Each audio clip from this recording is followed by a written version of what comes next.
Beggar, or Businessperson, a self-help guide for the disoriented citizen. Many city councils across North America have been working hard in recent years to pass anti-street camping, anti-panhandling, and other bylaws that will help purge our streets of unsightly street camping beggars.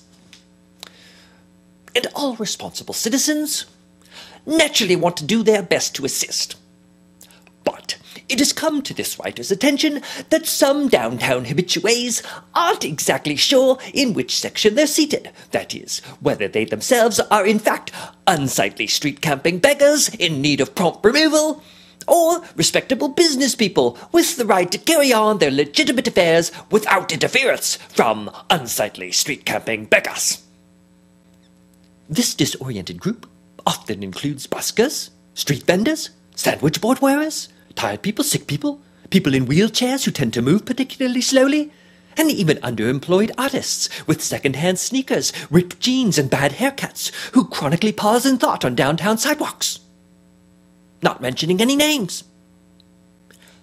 As a public service, then, please allow me to clarify what constitutes being a beggar, as opposed to being a business person.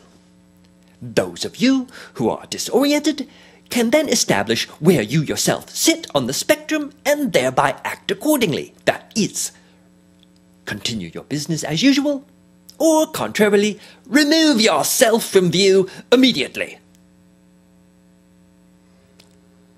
Let's start with the basics.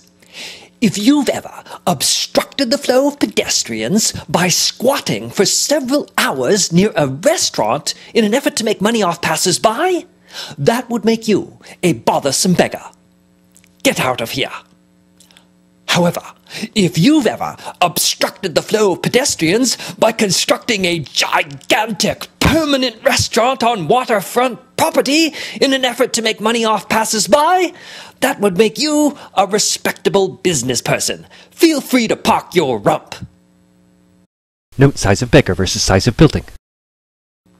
Similarly, if you stand on sidewalks and ask for money, submissively letting people pass by if they refuse, that's ineffectually imposing yourself on others, something bothersome beggars do. But if you go right into people's homes and ask for money boldly and aggressively, and then go back again and again, day after night, for weeks and months and years, doing your best to never let people stop thinking about you no matter what, that's effective television, radio, newspaper, telephone, internet, and junk mail advertising. Something respectable business people do. Now, if you've ever pleaded to a government agency for money to buy food, and then use some of the money to buy booze for you and your down-and-out buddies, you're almost certainly a floundering beggar who's doing nothing to improve your lot in life. Sad, really.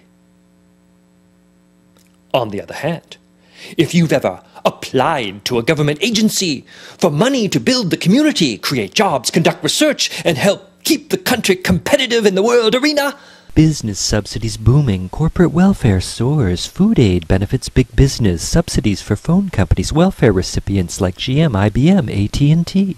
And then use some of the money to buy booze for your gala schmooze affairs with other rich people, you're almost certainly a successful business person who's always working to improve your station in life. Inspiring, really. A delicately complex flavor with a hint of fresh lime peel. Finally, and perhaps most importantly for those of you who are poised on the curb ready to go one way or the other, into the gutter or behind the display window, nice view. You'll know you're becoming a disgraceful beggar if, when in desperate straits, you resort to illegal activities like stealing from others to clothe yourself. Like this, you mean? Stealing from children?